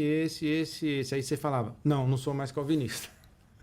Aí falava, hoje é arminianismo. Aí ele dava aula sobre arminianismo. Ele dizia, sou arminiano. Aí, sabe? O crente perde a salvação, ele argumentava que sim. Aí você dizia, é. Aí ele argumentava que não. Isso é um teólogo, estressando o pensamento. Ok? Então, eu acho que é importante conhecer as escolas de pensamento teológico. Mas uma outra história muito bacana é que eu presenciei a conversa de 2 teólogos de cabelos brancos. E um deles apresentou uma teologia que eu nunca tinha ouvido sobre dons espirituais. E ele estava apresentando para o outro. O outro de cabelinho branco virou para ele e falou, isso é muito interessante. Que outro teólogo da história da igreja concorda com você? Aí eu falei, porque é isso. Você quer ser original depois de 2000 anos? O Dr. Werner Kachel, ele dizia assim, se você tiver uma boa ideia, procura que está na Bíblia. Se você não achar, das duas uma. Ou você não conhece a Bíblia, ou não é uma boa ideia. eu acho que não precisa ser tão assim, mas eu acho, se você tiver uma interpretação bíblica, procura na história da igreja, na fortuna crítica do pensamento teológico. Porque se você está sendo original, provavelmente você está equivocado. Eu tive aula com o Dr. Russell Shedd. Uhum. E eu lembro numa aula de Romanos, em que um aluno propôs uma interpretação lá. Aí o Dr. Shedd disse assim, olha, eu acho interessante, eu acho que isso aí nunca passou pela cabeça do apóstolo Paulo, mas não deixa de ser interessante. O aluno ficou bravo. Não gostou, falou, eu vou provar para ele. Aí foi para a biblioteca pesquisar Romanos. Aí ele abriu o primeiro comentário que ele abriu, que ele falou, vou nesse comentário aqui que é bom. O autor do comentário citava o Dr. Russell Shedd. Aí ele falou, fechou, deixa quieto. Deixa quieto. Então, assim, pode propor? Pode. Mas eu acho difícil ser tão original assim. Se você faz uma leitura do Evangelho, procura quem mais na história da igreja está com você. Aliás, eu, quando estava no seminário, eu escrevi um artigo que o diretor não gostou. Foi publicado na revista teológica da Faculdade Batista. O diretor não gostou e pediu para o professor, o meu professor, Richard Sturz, avaliar. Aí o professor Sturz me chamou e falou, olha a confusão que você me arrumou. Agora eu vou ter que avaliar seu artigo. Eu falei, mas o senhor que foi meu professor, hein? Aí ele deu risada e falou, já avaliei. Eu falei, o que o senhor falou? Aí ele virou e no verso estava escrito assim, de fato o pensamento do aluno não é dos mais ortodoxos, mas está dentro dos limites toleráveis de divergência, porque com ele concordam os teólogos fulano, beltrano e ciclano. Então, eu me pergunto, esse pensamento teológico é estranho, mas está dentro dos limites toleráveis de divergência? Tá. Quem mais pensa dessa maneira? Fulano, beltrano e ciclano. Muito legal você falar isso, Ed, porque talvez tenha algumas pessoas que não conhecem as suas referências e que acham que algumas coisas que você fala, só o Ed pensa assim. Uhum. Mas não é, tem vários teólogos que pensam várias coisas como você, né?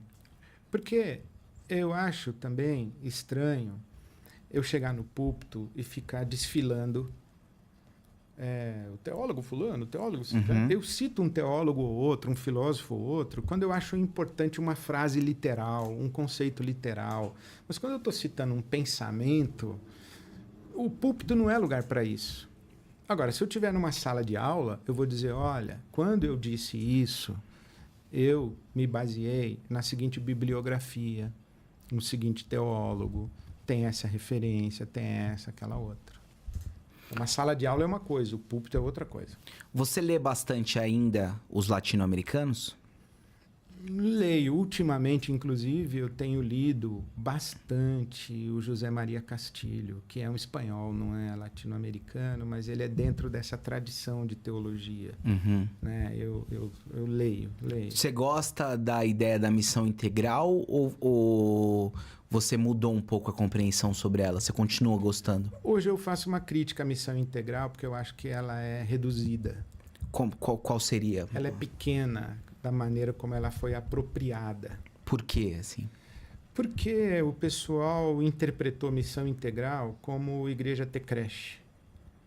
A igreja tem um projeto social, está fazendo missão integral. Não, a missão integral não é isso.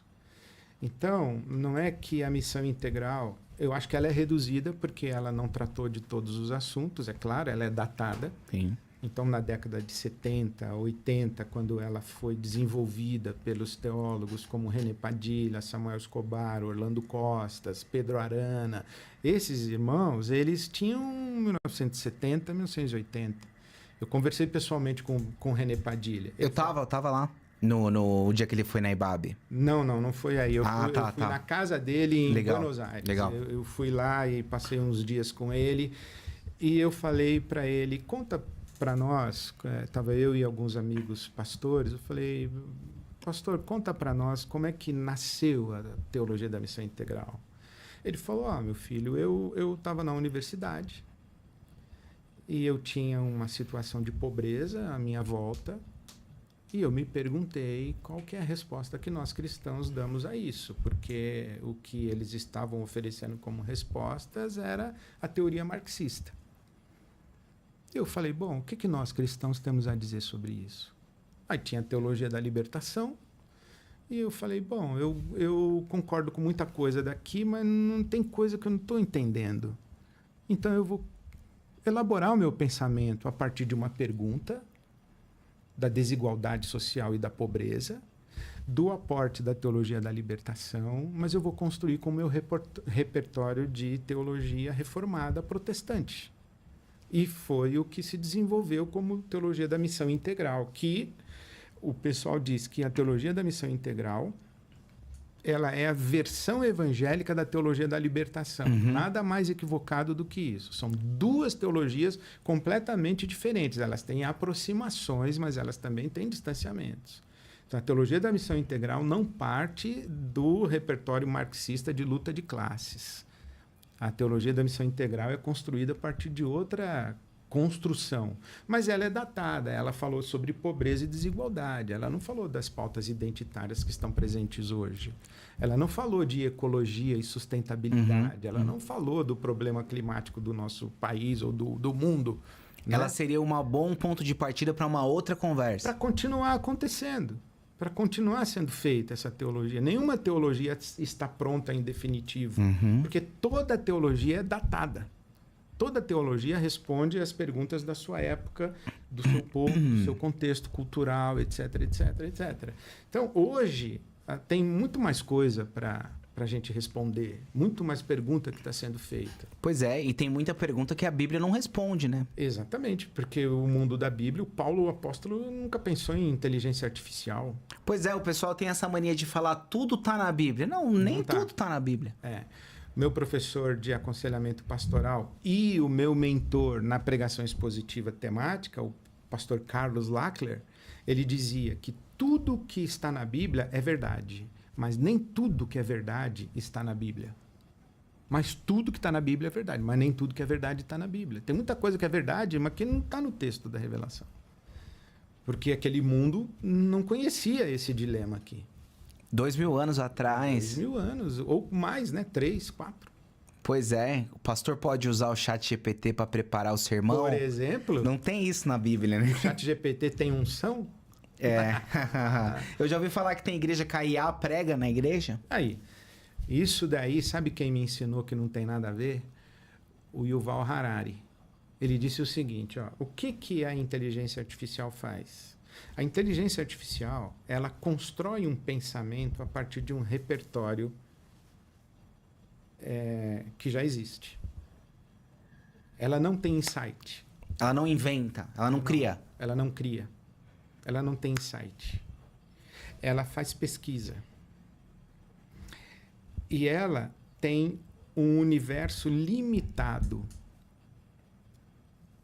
ao repertório que ela tem. Ela não vai buscar lá fora uma novidade. Por isso que ela não cria. Ela está aqui dentro. Aí, quando um sujeito tem um insight aqui fora, joga esse insight aqui para dentro, a inteligência artificial encampa, Agora tem. assimila, agora tem. Mas não foi ela que criou, foi uma inteligência humana lá fora. Por isso que o professor Miguel Nicoleles diz que a inteligência artificial, ela não é nem inteligência, nem é artificial, mas ela existe. Aí o Yuval Harari disse o seguinte, olha, para as mentes que acreditam que a revelação está no texto fechado, a inteligência artificial é ótima.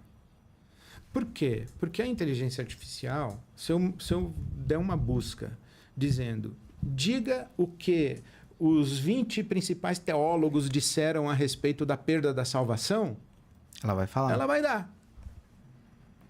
Tá, mas quem disse que a pergunta a respeito de perda da salvação é essa? E a pergunta por trás da pergunta? E a pergunta por trás da pergunta por trás da pergunta? E a pergunta que está sendo feita no Brasil de 2026, em São Paulo, não em Porto Alegre, não no Piauí, e não lá na Amazônia, e não no Japão e não na Alemanha. Essa relação do coração do pastor, do pregador, com a sua comunidade, com a sua cultura, com o seu tempo, isso aqui, a inteligência artificial não chega. Sim.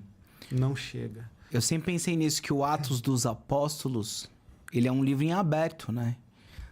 Ele continua com nossos atos aqui. Isso. E a gente agora pensando as coisas. Agora, vamos dar um passo além. A gente não acredita que o Espírito Santo nos guia, nos conduz. Pois é. E o Espírito Santo, ele não faz isso conosco a partir da nossa experiência, do nosso repertório, da nossa vivência, né? do humano com quem o Espírito Santo está interagindo, como diz o apóstolo Paulo, né? O Espírito Santo testifica com o nosso espírito. Exato. Então, exato. a inteligência artificial tem espírito para interagir com o Espírito Santo? Não. Então, mas tem gente que acha que sim. Não que a inteligência artificial tem espírito, mas acho que ela tem gente consciência. que acha que a inteligência artificial consegue pegar uma verdade e trazer essa verdade para eu entregar para o povo. Só que essa verdade aqui, ela é dentro de um texto fechado, como se a revelação estivesse fechada no texto. Vou te contar uma que vai chocar também, tenho certeza, porque me chocou. Eu tinha exatos 17 anos de idade quando eu estava no primeiro ano da Faculdade Teológica Batista de São Paulo. Eu fui para aula de hermenêutica. Meu professor, um homem que era uma figura inusitadíssima, ele tinha sido astronauta da NASA. Sério? Largou tudo para ser pastor e teólogo e professor de hermenêutica em São Paulo. Caramba! E eu, com 17 anos de idade, aquele homem chamado Houston Greenhall foi lá e disse assim, bom, vamos estudar sobre como interpretar a Bíblia Sagrada, essa matéria chama hermenêutica. E um aluno disse, a Bíblia é a palavra de Deus absoluta. Ele falou, não, a Bíblia não é absoluta. Aí eu que estava sentado, falei, opa, a Bíblia não é absoluta? A palavra de Deus não é absoluta? Aí ele falou assim, não. A Bíblia não é absoluta. Se ela fosse absoluta, ela prescindiria do Espírito Santo. Porque ela é absoluta. Ela se basta. Não, mas ela não se basta. O Espírito Santo tem que entrar nessa relação do leitor para que a palavra de Deus aconteça. Exato. Agora, se a Bíblia fosse absoluta, um texto fechado, e o repertório da tradição cristã fosse um texto fechado, a inteligência artificial iria lá, porque ela conhece todos os versículos, ela conhece grego e hebraico, ela conhece todas as traduções possíveis da palavra pneuma. Entendeu? Mas não é. A experiência teológica, a experiência hermenêutica, a experiência pastoral, a relação, né, do pregador e do pastor com o povo, ela é uma experiência espiritual, é uma experiência mística. Você veja o seguinte, como é que Deus usou os profetas? Ele fez que aqueles homens vivessem na carne a realidade do povo. Eu acho muito bonito Oséias.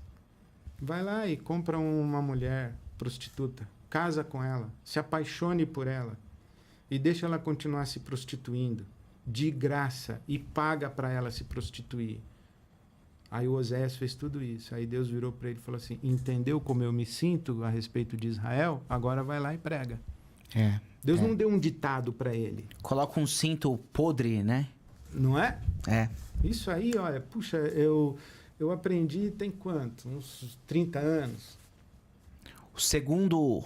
Eu sempre pensei nisso, né? O que é ser segundo o coração de Deus? Essa é uma possibilidade, né?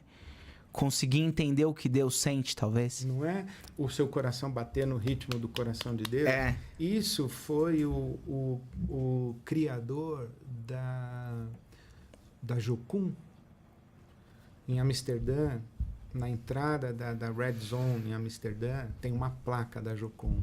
E está escrito assim: deixe o seu coração ser quebrantado pelas coisas que quebrantam o coração de Deus. Isso é o profeta. Isso é o pastor. Né? Nem todo teólogo tem o coração quebrantado pelas coisas que quebrantam o coração de Deus. Não tem. De maneira alguma. Tem teólogo frio, seco, árido. Tem teólogo sem compaixão, sem misericórdia. Todo fariseu era um grande teólogo, né? Digo assim, um grande mestre bíblico, né? Um grande mestre da lei, o intérprete. A 1000 por hora, né? Se fosse hoje. Que não enxergou o que tinha que enxergar, né? Não enxergou o que tinha que enxergar. Talvez conhecesse o texto, mas não enxergou a palavra viva, só a palavra escrita, né? Eu acho que tem muito teólogo hoje assim, respondendo a sua pergunta, quem é o pregador ruim? É esse pregador que ele é bom de texto, mas ele não é bom de palavra viva. Sabe que uma vez o Tostão disse assim, que tem técnico de futebol que entende muito de futebol, mas não entende nada do jogo. Eu acho que também tem isso aí para o pastor e para o pregador.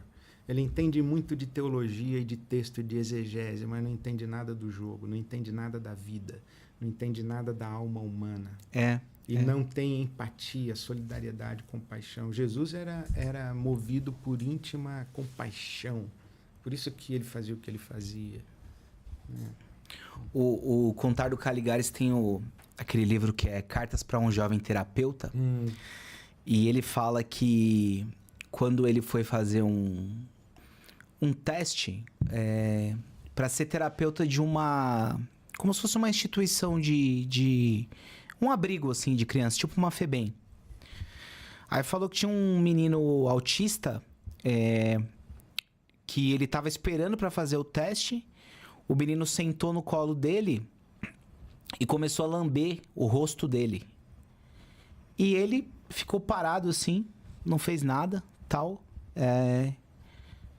Conversou com o menino ali e tal.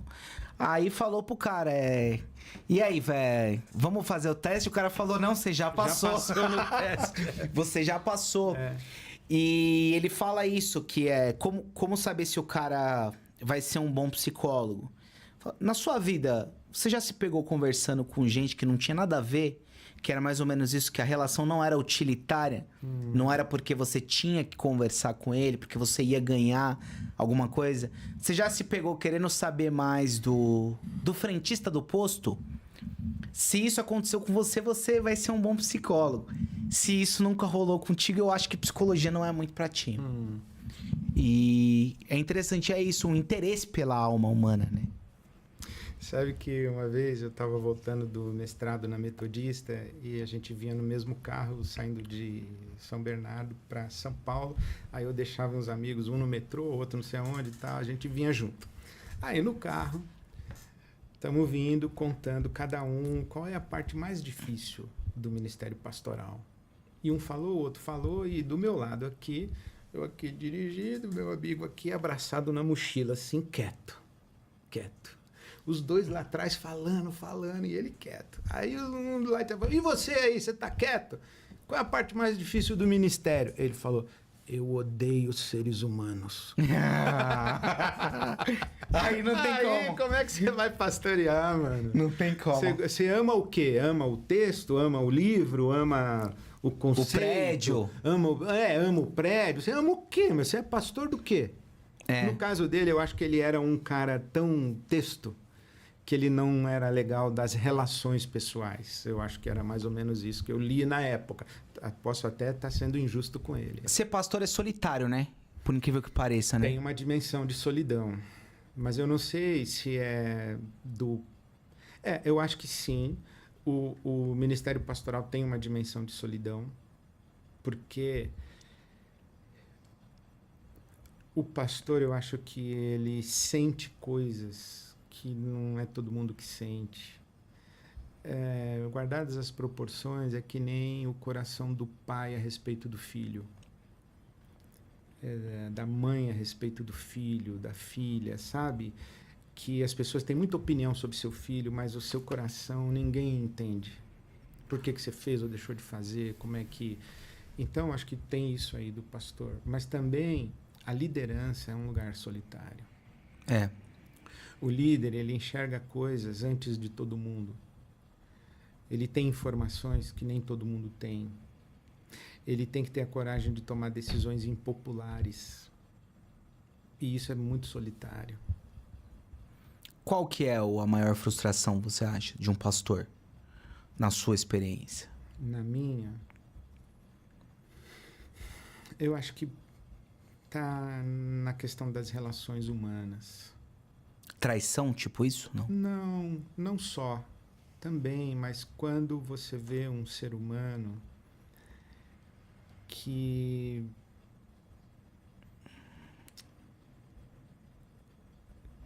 a graça não foi eficaz na vida dele. Eu lembro de um pregador que eu ouvi, meu amigo do seminário, dizendo que tem ser humano que é que nem aquele boneco de praça, que é uma estátua de cimento, de concreto, que a água passa por dentro dela e sai pela boca, né? A fonte. Aí tem aquela aguinha caindo ali do bonequinho de pedra e o bonequinho continua de pedra. Sabe? É como se a graça passasse pela sua vida, mas você continua com o coração de pedra. E você assiste aquilo, você está vendo aquilo. Você está vendo uma pessoa ensimesmada, você está vendo uma pessoa teimosa, você está vendo uma pessoa machucada, mas ela não admite. Você está vendo uma pessoa narcisista, você está vendo uma pessoa ressentida, com ódio, com mágoa, com inveja, com cobiça. Você está vendo uma pessoa violenta e essa pessoa violenta está gritando de dor, mas ela continua sendo violenta. E parece que a graça não... Quando o Paulo apóstolo fala, né, a graça de Deus para comigo não foi vã. Eu acho que talvez a maior dor de um pastor é ver pessoas na vida de quem a graça foi vã, porque elas não se abriram para a graça de Deus, elas não... Em alguma dimensão experimentar aquilo que Moisés experimentou, né? Em que sentido? De o povo tá ali com ele e tal, e quando ele sai, ele vê que ninguém meio que entendeu nada, assim. E ele vê o distanciamento que o povo tem. Imagina o que ele sente quando ele desce do monte e o povo tá adorando um bezerro. Cara, isso é... Né? Eu acho que é Jesus chorando sobre Jerusalém, que mata e apedreja os profetas. Quantas vezes eu quis e você não quis. É você ver uma pessoa que Jesus está batendo a porta e ela não abriu. E ela continuou ali fechada no sofrimento dela, na dor dela, sabe? Eu acho que essa talvez seja a maior dor. O Caio Fábio falou assim pra mim, eu não sou universalista porque eu acho que o cara tem direito de rejeitar a Deus. De não querer a Deus. E ele falou que ele acha que tem gente que por vontade própria ele escolheria o inferno. Se ele pudesse escolher entre céu e inferno, ele escolheria o inferno.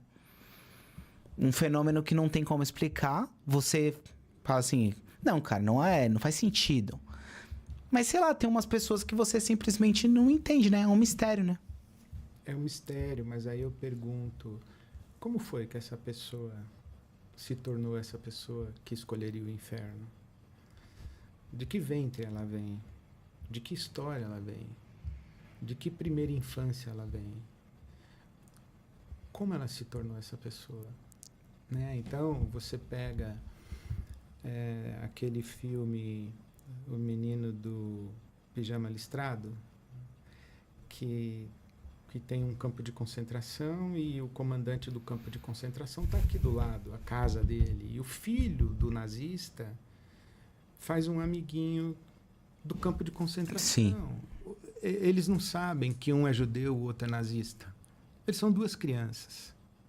Ou como disse o Mandela, né? As pessoas, elas não nascem odiando, elas aprendem a odiar.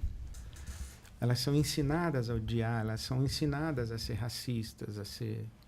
Então, e não ensinada não porque alguém chegou, você tem que ser racista. Não, ela viveu alguma coisa. Então, que violências uma pessoa sofreu para se tornar violenta? Uhum. Você acha que, por exemplo, ninguém é um Hitler porque ele é um ser diabólico em si? Você acha que ele é uma pessoa normal que se transformou num Hitler? Eu acho que ele é fruto de uma história que fez ele ser isso. Que deu num Hitler. Sim. E não é só a história dele, é do avô dele, da avó dele, a bagagem genética que ele recebeu. Né? A gente sabe hoje que uma criança no ventre que é rejeitada pela mãe, ela sabe que ela está sendo rejeitada. Ela não sabe racionalmente, mas ela sabe que está sendo rejeitada. Uhum, uhum. Então, que histórias, né, vêm de uma geração para outra, de tal maneira que essa mãe rejeitou essa criança. Mas quem é essa mulher? Como é que ela se tornou uma mãe que rejeita um filho no seu ventre? Uhum. Quem foi a mãe dela? Quem foi a avó dela? Uhum. Né? Aí você pega vamos pegar um dilema social do nosso Brasil, que é o racismo. Uhum. Né? Um país que teve 300 anos Sim. de escravização. Quantas famílias tiveram seus bisavós, avós, pai, mãe, e hoje eles estão aqui, são cidadãos brasileiros do nosso lado, no metrô, no ônibus, no ponto de ônibus, numa padaria. Que histórias são essas? Então, quando você julga um ser humano por ele mesmo, sem todas as heranças que ele recebeu, e sem todas as vivências que ele teve, eu acho que isso é cruel demais. Eu entendi. A história não é só o que ele viveu, é o que antecede ele viveu, né? E é uma dimensão histórica, vem né? de longe. Interessante. Ed, antes de te fazer a última pergunta, quero só dar um recado de um apoiador nosso, que é a Life Option, que é uma empresa de suplementos e vitaminas. O pessoal sabe já que você precisa repor muitas vezes vitaminas, né? E hoje em dia tem sintomas que parecem sintomas de uma doença, mas são sintomas de falta de vitaminas. E a Life Option, pessoal, muito bacana, uma marca que tem suplementos, que tem vitaminas do complexo B, B12, ferro. E eles desenvolveram uma tecnologia, uma nanotecnologia, que essa vitamina é sublingual. Então, você pinga, né, em gotas embaixo da língua. Se você for pesquisar, esse é o melhor método de suplementar uma vitamina, muito melhor do que cápsula. E hoje a gente tem um problema que na farmácia tem diversas marcas lá, e muitas vezes você não sabe qual marca confiar, né? Então, uma coisa legal deles é que eles vendem só no site deles. Então não tem falsificação, essas coisas.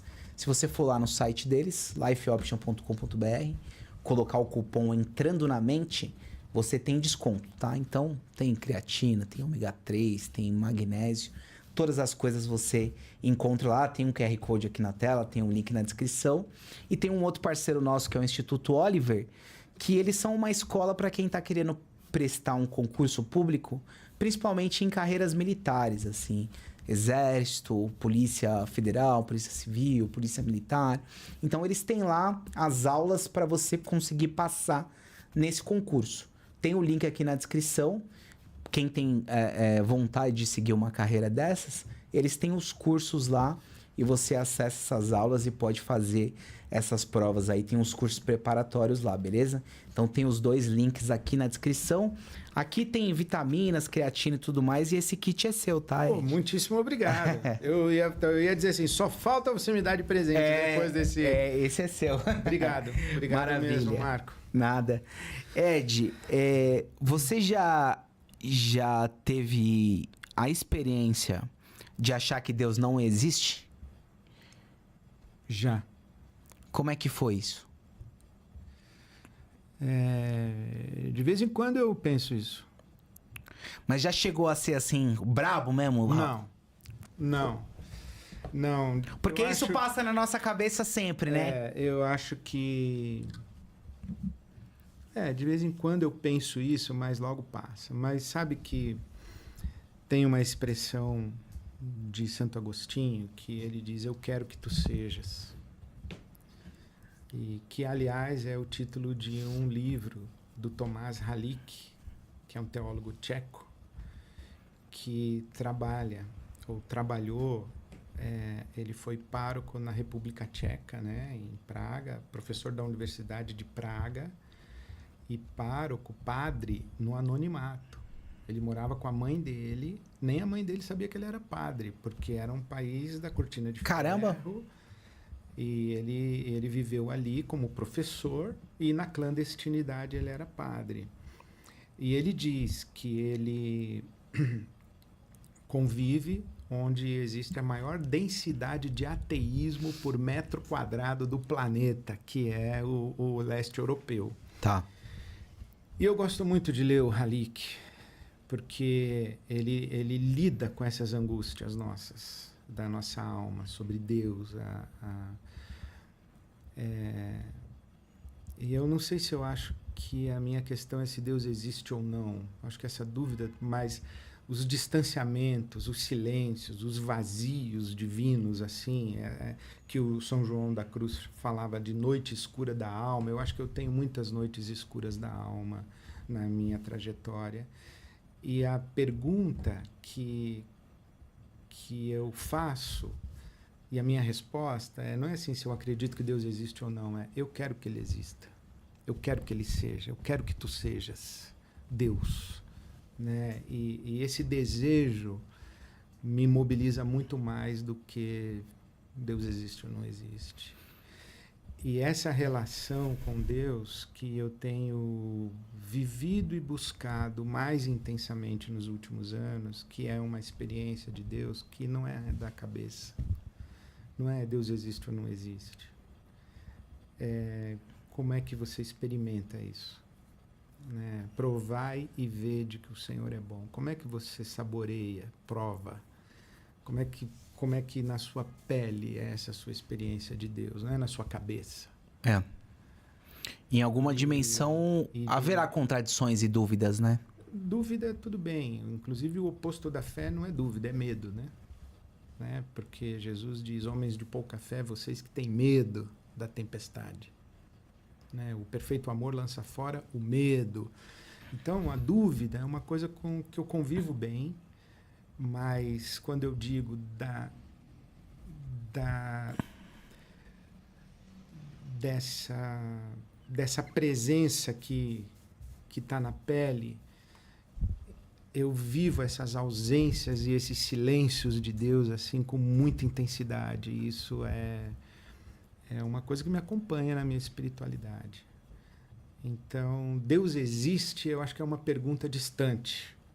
Eu acho que ausência e silêncio de Deus é algo mais próximo, mas, ao mesmo tempo, a experiência de pele e lá das entranhas também é isso que me sustenta na minha caminhada, na minha pastoral e na minha experiência humana. Né? Esse Jesus, Cristo em mim, essa coisa de... Mas sim, dúvida bastante. Ausências, silêncios, sim. Mas eu quero Deus, quero que Ele seja em mim, por mim, comigo, apesar de mim. Muito bom. Obrigado, Ed. Prazer conversar com você. Muito obrigado pela sua hospitalidade aqui, essa conversa tão boa. Prazer também. Obrigado. Volte quando quiser. Obrigado. Se quiser vir várias vezes, pode vir. Obrigado. O Vitor também vem um dia aí bater um papo. O filho do Ed tá aqui também, o Vitor. E, pessoal, tem então, essa palestra do Ed no teatro, que ele já passou as datas, mas se vocês forem lá no Instagram dele, no link da bio, vai ter a agenda. Tem uma plataforma de conteúdo dele, que é a ERC. Então, que tem lives, que tem cursos, que tem várias coisas. E tudo isso tá na sua bio, né? Tá. Livros e tudo mais. O canal do YouTube, do Ed Renekiewicz também. E é isso. Então, vou pedir para você se inscrever, compartilhar com os amigos e tem várias outras conversas aqui.